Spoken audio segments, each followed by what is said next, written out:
ये चार फॉर्मूले इतने ज़्यादा इंपॉर्टेंट हैं कि इन पर कुछ ना कुछ मिलेगा ज़रूर। इसलिए खोपड़ी में कसम खा लो कि भैया मेरे को ये चीज़ करनी ही करनी है, क्योंकि इसमें से भाई डेफिनेटली 100% नहीं 1000% कुछ ना कुछ बोर्ड परीक्षा में आएगा ज़रूर।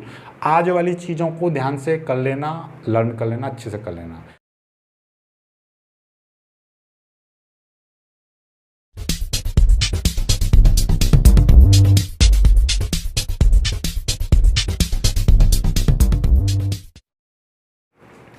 हेलो बच्चों, स्वागत है आप सभी का आपके अपने चैनल गुरुमत इंस्टीट्यूट पर। आज की ये वीडियो 12th क्लास फिजिक्स की वीडियो रहेगी और फिजिक्स में हम आपका महत्वपूर्ण डेरिवेशन करा रहे थे बोर्ड परीक्षा 2021 के लिए। यानी कि एक नई सीरीज चल रही थी हमारी, very most important derivation for board exam 2021। तो उसी सीरीज को कंटिन्यू करते हुए आज एक बहुत ही महत्वपूर्ण क्वेश्चन लेकर आया हूँ मैं। यानी कि इसमें डेरिवेशन भी है, क्वेश्चन थोड़ी थ्योरी भी है। ये काफ़ी बार आ चुका है। और यदि मैं बात करूँ 5वें चैप्टर में, तो 5वें चैप्टर में 2 ही डेरिवेशन है जो दोनों ही कर लेने हैं आपको, क्योंकि 5वें चैप्टर में से आ जाता है और बहुत ही महत्वपूर्ण डेरिवेशन है दोनों के दोनों। राइट, दोनों को हम कराएंगे। तो पहला देखिएगा, क्वेश्चन इस तरीके से था कि भूचुम्बकत्व के अवयव क्या हैं, उनके बीच सूत्र स्थापित कीजिए। इस तरीके से तो ये 2019 और आपका 20 में आ चुका है, और बाकी 2018 और 17 में इस तरीके से आया था कि भूचुम्बकत्व के अवयव क्या हैं, उनको परिभाषित कीजिए। तो ओवरऑल बात यह है कि ये 2017, 18, 19, 20 यानी 4 साल में आ चुका है। बहुत ही ज़्यादा महत्वपूर्ण। अब आप सोच सकते हो कितना महत्वपूर्ण है। राइट, चलिएगा, तो हम एक एक करके प्रत्येक पॉइंट को क्लियर करेंगे। राइट, और ऐसी वीडियो होगी ये कि पूरे यूट्यूब पर इस क्वेश्चन का जो आंसर है इस तरीके से जैसे मैं बताऊं ऐसा कहीं पर भी नहीं मिल सकता। सर्च मान लेना बिल्कुल भी। राइट, और बिल्कुल अंत तक देखोगे तो दिमाग में ऐसा बैठ जाएगा कि आपको दोबारा रिवीजन करने की भी जरूरत नहीं पड़ेगी, दिमाग में रहेगा हमेशा। राइट, चलिएगा, थ्योरी भी इस तरीके से याद करवा दूंगा, प्रैक्टिकली तरीके से आप सीख जाओगे बातों को। एक होता है पढ़ा हुआ आदमी भूल सकता है, लेकिन सीखा हुआ कभी नहीं भूल सकता। साइकिल चलाना पढ़ ले तो उसे भूल सकता है, लेकिन साइकिल चलाना यदि सीख जाए व्यक्ति तो उसे कभी नहीं भूलता है। बुढ़ापा आ जाए तब भी नहीं भूलेगा। तो बातों को सीखने का ज़्यादा प्रयास किया करो। देखिएगा, जब आपको क्वेश्चन मिलेगा तो आप क्वेश्चन में पहले आंसर डालोगे, भूचुम्बकत्व के अवयव पूछा है तो आप लिखोगे भूचुम्बकत्व के अवयव। हेडिंग डालोगे यहाँ पर इस तरीके से,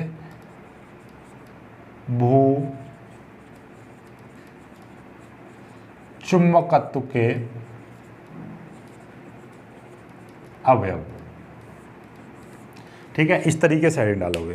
फिर लिखोगे भूचुम्बकत्व के 3 अवयव होते हैं। कितने अवयव होते हैं भूचुम्बकत्व के? या लिख दे रहा हूँ मैं इसके, या सीधे सीधे भूचुम्बकत्व लिख दे रहा हूँ ताकि आपको भी अच्छा लगेगा, मुझे भी अच्छा लगेगा। भूचुम्बकत्व के 3 अवयव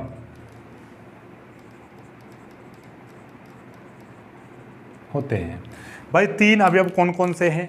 भूचुम्बकत्व के 3 अवयव हैं। पहला है आपका दिक्पात का कोण। क्या?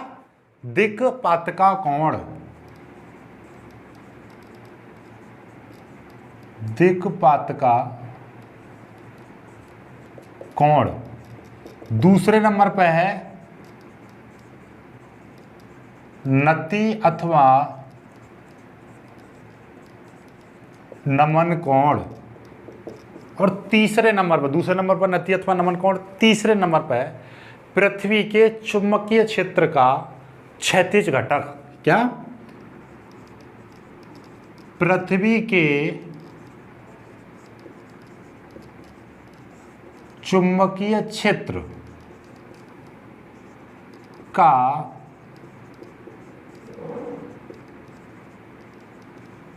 क्षैतिज घटक। ये 3 घटक होते हैं भाई। आपसे पूछ रहा है कि पृथ्वी के भूचुम्बकत्व के अवयव कितने होते हैं, तो आप याद कर लोगे 3 होते हैं। कौन कौन से होते हैं? दिक्पात का कोण, नति अथवा नमन कोण। नति कोण बोल दे या नमन कोण बोल दे, बात एक ही है। राइट, पृथ्वी के चुंबकीय क्षेत्र का क्षैतिज घटक। तो ये 3 अवयव होते हैं। अब इनकी परिभाषा भी सीखेंगे, फिर इनके बीच में संबंधित डेरिवेशन भी करेंगे। सबसे पहले परिभाषा करते हैं, और परिभाषा करने के लिए आपको क्या करना पड़ेगा, एक बात को याद रखिएगा। मैं परिभाषा आपको बता दे रहा हूं, परिभाषा के लिए आपको एक चित्र बनाना पड़ेगा। चित्र कौन सा बनाना पड़ेगा, मैं आपको यहाँ पर बना दे रहा हूँ, देखिएगा भाई। हमारे पास में इस तरीके से,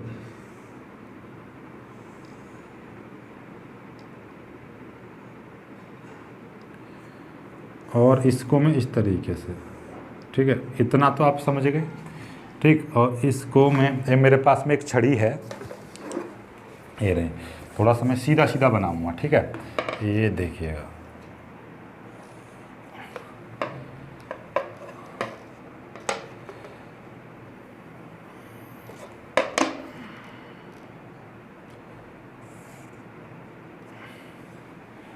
ठीक, इस तरीके से आपने ये एक चित्र बनाना है। ओके, चित्र बना लेना आप लोग, और मैं सिखा दूंगा प्रैक्टिकली तरीके से भी आपको, ठीक है।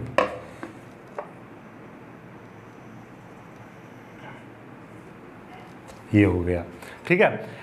ये मैंने बना दिया एक चुंबकीय यामोत्तर। ये क्या बना दिया मैंने? चुंबकीय यामोत्तर बना दिया। यहाँ पे कोई बिंदु O है, कोई स्थान है, यहाँ पर मैंने चुंबकीय यामोत्तर बना दिया। ये क्या है? चुंबकीय यामोत्तर। चित्र समझते रहना साथ के साथ। ये क्या है आपका? चुंबकीय यामोत्तर, ठीक है, चुंबकीय यामोत्तर है। ओके, चलिएगा। अब यहाँ से आगे मैं एक बनाऊंगा भौगोलिक यामोत्तर। क्या बनाऊंगा मैं? भौगोलिक यामोत्तर, ठीक है। तो भौगोलिक यामोत्तर किस तरीके से बनाऊंगा मैं, देखिएगा ध्यान से, कि इस वाली रेखा को मैं इस तरीके से खींच दूंगा, आगे की ओर कर दूंगा, राइट। और इस वाली रेखा को भी मैं इस तरीके से ले जाऊंगा आगे,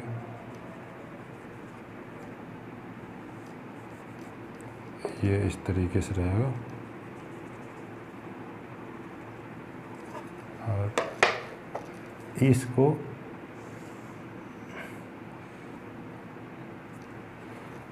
ऐसा समझिए, यहाँ तक ले आ रहा हूँ, और इसको मैं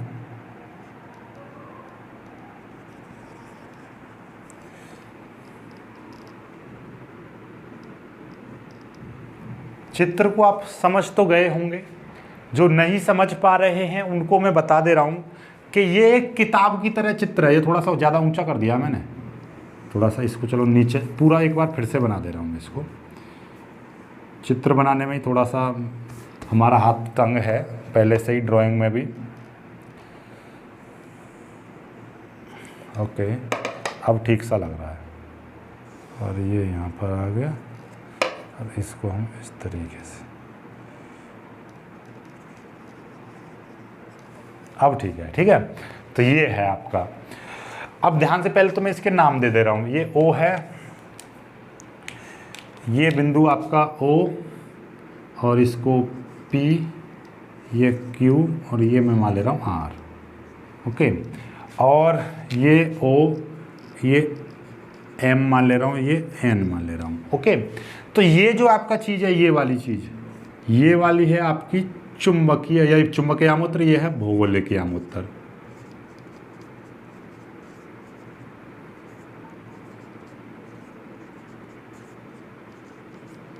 भौगोलिक यामोत्तर, राइट। अब देखिएगा, ध्यान से समझोगे तो आपको सारी चीज़ें समझ में आएंगी। ये है भौगोलिक यामोत्तर, ऐसे समझिएगा। आपको मैं किताब का सा एक पृष्ठ की तरह आपको समझा दे रहा हूँ। ये देखिएगा, ये मेरे पास में ऐसा समझो,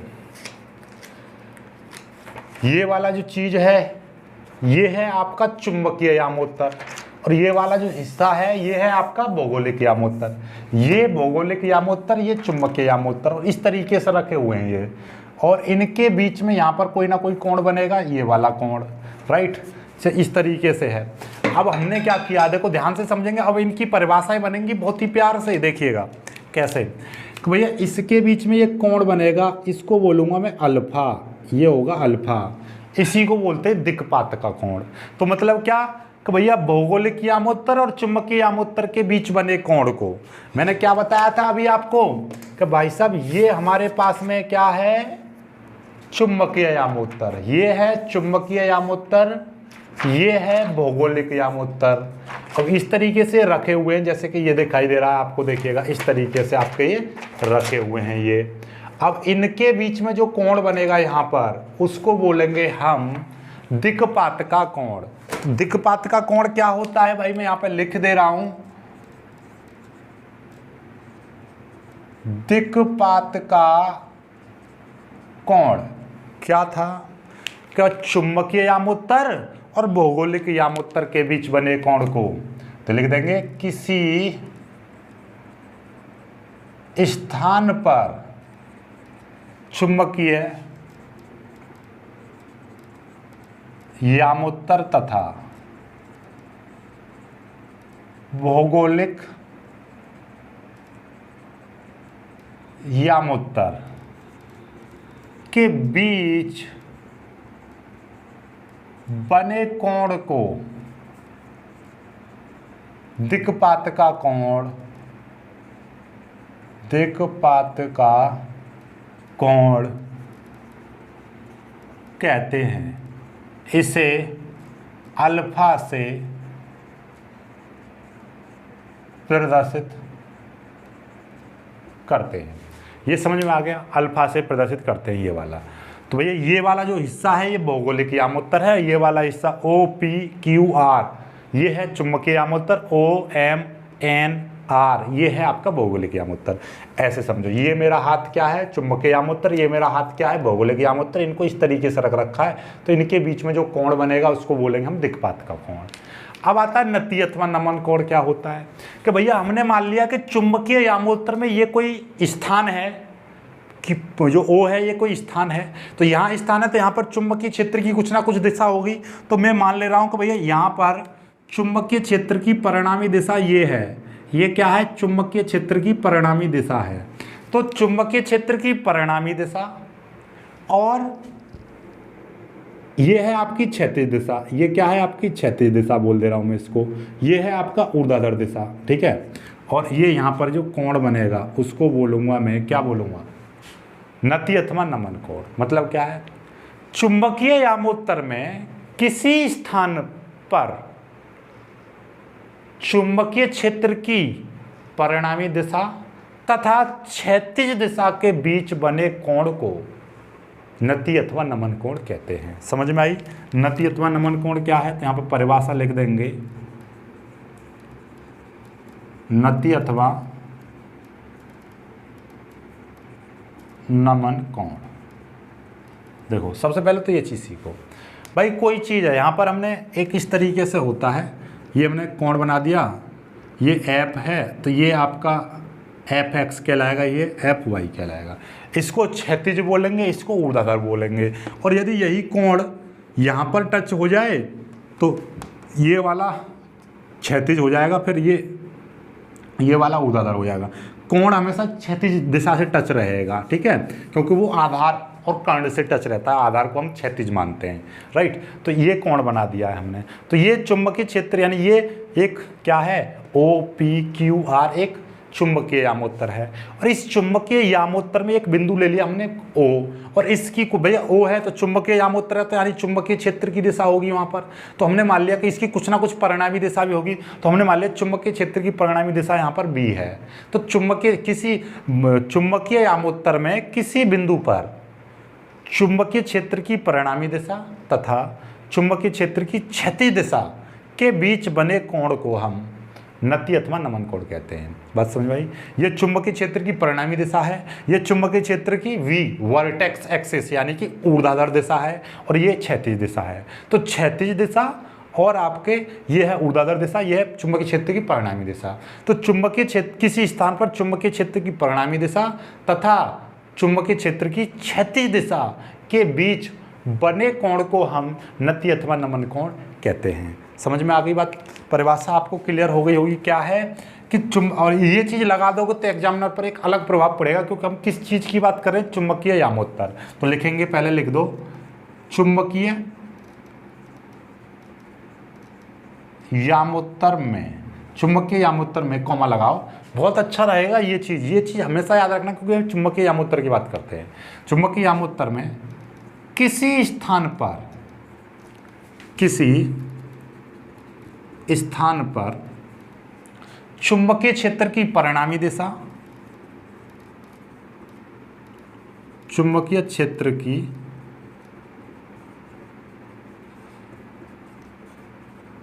परिणामी दिशा, पूरी बात लिख देना, चू का मतलब चुंबकीय, ठीक है। तो चुंबकीय क्षेत्र की परिणामी दिशा तथा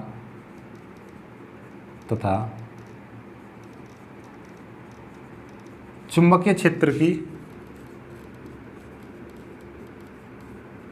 क्षैतिज दिशा के बीच बने कोण को नति अथवा नमन कोण कहते हैं। नति अथवा नमन कोण कहते हैं।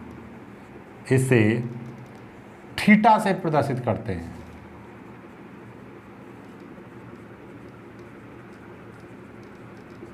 इसे थीटा से प्रदर्शित करते हैं। ये चीज समझ में आ गई।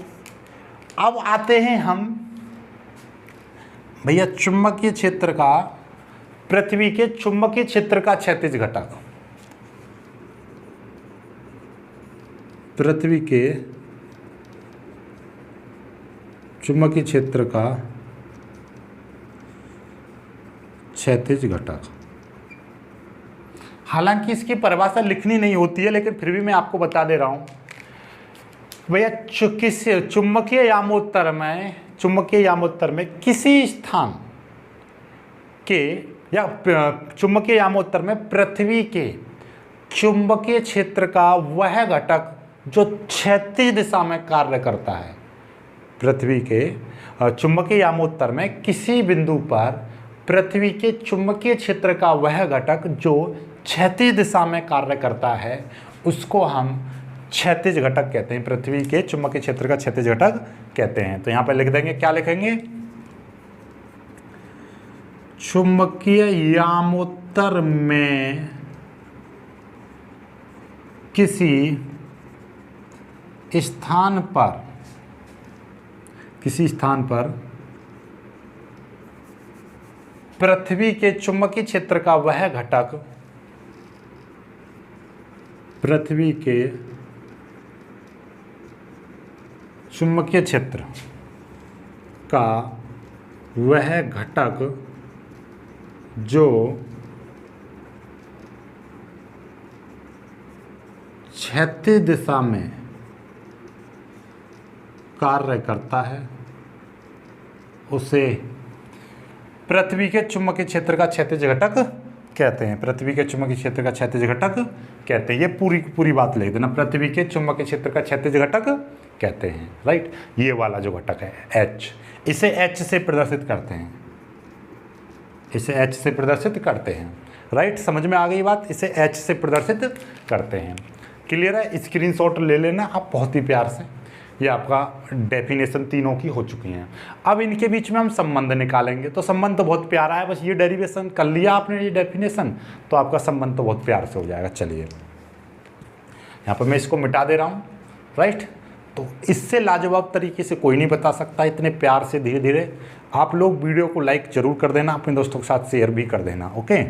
और भाई नए बच्चों से तो मैं खास रिक्वेस्ट करता ही रहता हूँ कि भाई चैनल को सब्सक्राइब जरूर कर लेना, क्योंकि चैनल को सब्सक्राइब नहीं करोगे तो हमारा मन नहीं करता है वीडियो बनाने का कि किसके लिए बनाएं।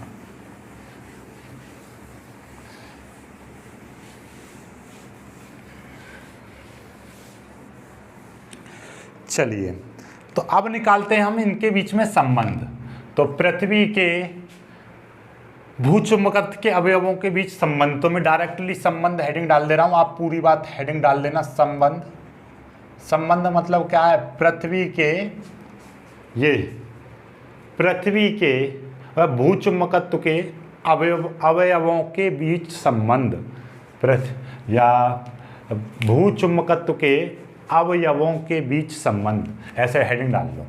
चलो मैं पूरी हेडिंग यहीं से डलवा दे रहा हूँ। ये भूचुंबकत्व के अवयवों के बीच संबंध, राइट। अब संबंध में ये चित्र बनाना है, जो परिभाषाएं अभी अभी मैंने बताई थी उनमें चित्र नहीं बनाना होता है, ये जो चित्र है आपको इस वाले संबंध में बनाना है। बहुत ही सिंपल चित्र कर दिया, किताब में तो बहुत खूंखार सा है, राइट। चलिएगा, तो अब हमें क्या लिखना है कि माना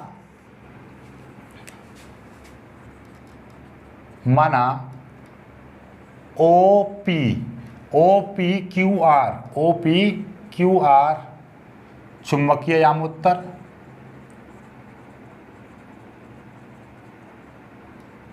यामोत्तर तथा ओ एम एन आर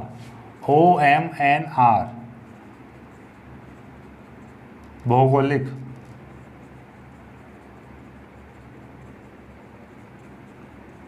यामोत्तर हैं, राइट। हमने मान लिया कि भैया ये वाली चीज़ चुंबकीय यामोत्तर और ये वाली चीज़ भौगोलिक यामोत्तर है। और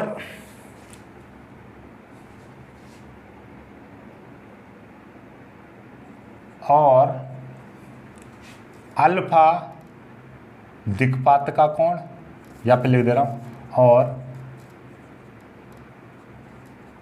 दिक्पात का कोण अल्फा तथा नति कोण थीटा है। तब हमने मान लिया भैया ये जो है आपका दिक्पात का कोण है और थीटा जो है नति कोण है। अभी बताया था ये चीज़ जो होती है ये अल्फा होती है, ये थीटा होती है, और ये वाली चीज़ एच होती है। ये तीनों चीज़ बता दी। इसको एच से प्रदर्शित करते हैं, इसको थीटा से, इसको अल्फा से। तो अब नई लाइन से लिखेंगे, तब पृथ्वी के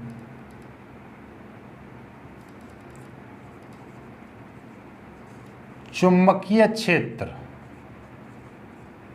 पृथ्वी के चुंबकीय क्षेत्र को घटकों में तोड़ने पर, घटकों में वियोजित करने पर, तोड़ने का मतलब क्या, वियोजित करने पर, तो भैया पृथ्वी के चुंबकीय क्षेत्र का क्षैतिज घटक, तो क्या लिख देंगे, पृथ्वी के चुंबकीय क्षेत्र का क्षैतिज घटक। क्षैतिज घटक कितना हो जाएगा भाई, H बराबर, क्षैतिज घटक H है और H बराबर कोई चीज़ होती है इस तरीके से, ये R है, यहाँ पर थीटा लग रहा है तो इसको बोलेंगे हम R cos थीटा, ये हो जाएगा R sin थीटा। हमेशा x अक्ष पर R cos थीटा आता है, यानी कि जिस पर कोण टच रहता है उस पर cos थीटा आता है। तो H बराबर क्या हो जाएगा, ये B है तो B cos थीटा आ जाएगा। इसी तरीके से हम निकाल लेंगे इसका ऊर्ध्वाधर घटक, पृथ्वी के चुंबकीय क्षेत्र का ऊर्ध्वाधर या ऊर्ध्व घटक, इसको V से प्रदर्शित करेंगे। तो V बराबर क्या हो जाएगा, इसको भी ब्लू से लिख दे रहा हूँ, V बराबर हो जाएगा B sin थीटा। इसको समीकरण 1 मान लो, इसको समीकरण 2 मान लो, राइट। तो यहाँ पे लिख देंगे समीकरण 1 व 2 का वर्ग करके जोड़ने पर, इनका वर्ग करके जोड़ दो। जब मैं इसको वर्ग करूँगा, इसका वर्ग करूँगा तो कितना हो जाएगा, चलो ऐसा करो, इसका जो वर्ग करेंगे तो क्या हो जाएगा, बी स्क्वायर। सिंपल तरीके से मैं समझाता हूँ आपको, देखिएगा, ये है बी कॉस थीटा, इसका वर्ग किया प्लस इसका वर्ग करेंगे बी साइन थीटा, इसका वर्ग किया बराबर, इसका h का वर्ग करेंगे h स्क्वायर प्लस v का वर्ग करेंगे v स्क्वायर। इस तरीके से लिख दिया भाई। इन दोनों, इसका वर्ग किया और इस दोनों का वर्ग किया, दोनों को जोड़ दिया, इसका वर्ग किया, इसका वर्ग किया, दोनों को जोड़ दिया। यहाँ से क्या हो जाएगा, B square cos square theta, ये हो जाएगा B square sine square theta, ये एच स्क्वायर और वी स्क्वायर आ जाएगा। यहाँ से बी स्क्वायर हम कॉमन ले लेंगे, cos square theta plus sine square theta बराबर H square plus V square. इतना तो सभी लोग समझ रहे होंगे। ये दोनों समीकरणों का वर्ग करके जोड़ दिया है, ये बी स्क्वायर, ये कॉस स्क्वायर थीटा, ये बी स्क्वायर, ये साइन स्क्वायर थीटा, स्क्वायर लग रहा है तो स्क्वायर कर दिया, ये अच्छा ही। यहाँ से ये b दिखाई दे रहा है तो b स्क्वायर मैंने कॉमन ले लिया तो कॉस स्क्वायर थीटा और साइन स्क्वायर थीटा बचा।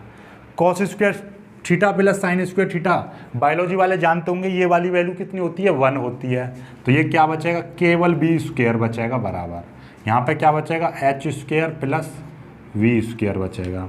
तो ओवरऑल b का मान कितना आ जाएगा, h square plus v square. यही डेरिवेशन है, लो हो चुका। ये आपका परिणामी चुंबकीय क्षेत्र आ गया। ये क्या है, परिणामी चुंबकीय क्षेत्र।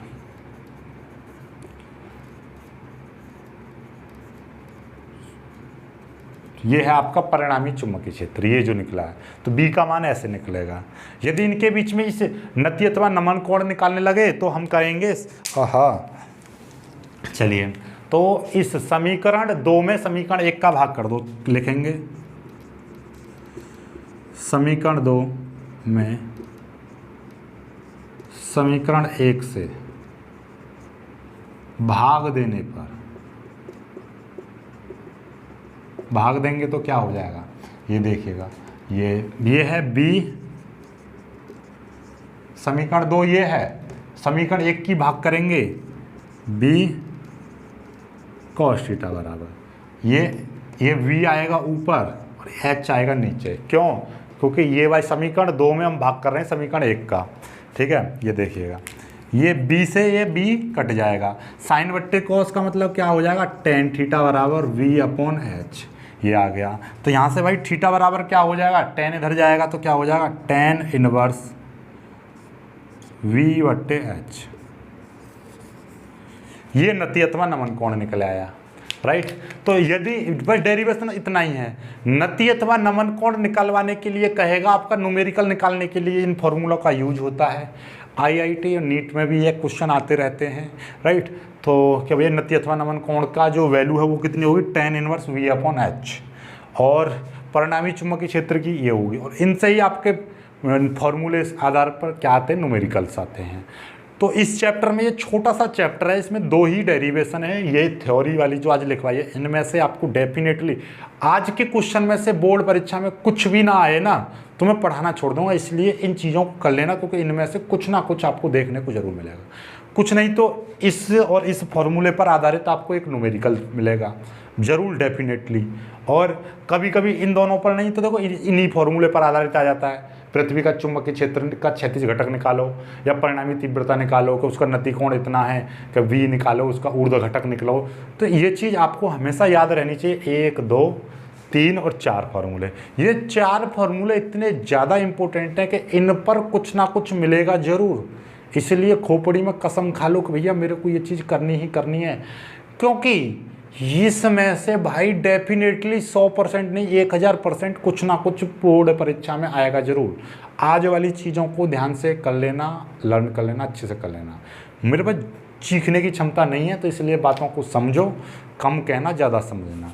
जो बच्चे नए हैं भाई चैनल को सब्सक्राइब कर लेना, और वीडियो को लाइक तो कर ही दिया करो भाई। लाइक कर देते तो अपना को अच्छा लगता है कि हाँ बच्चे हमारी बातों को मान रहे हैं, ठीक है, समझ रहे हैं, और हमको उनके लिए कुछ करना चाहिए, ठीक है। चलिएगा, अब क्या है कि भाई हम जल्दी ही कंपटीशन का भी स्टार्ट करेंगे, क्योंकि भैया अब लग गया है लॉकडाउन।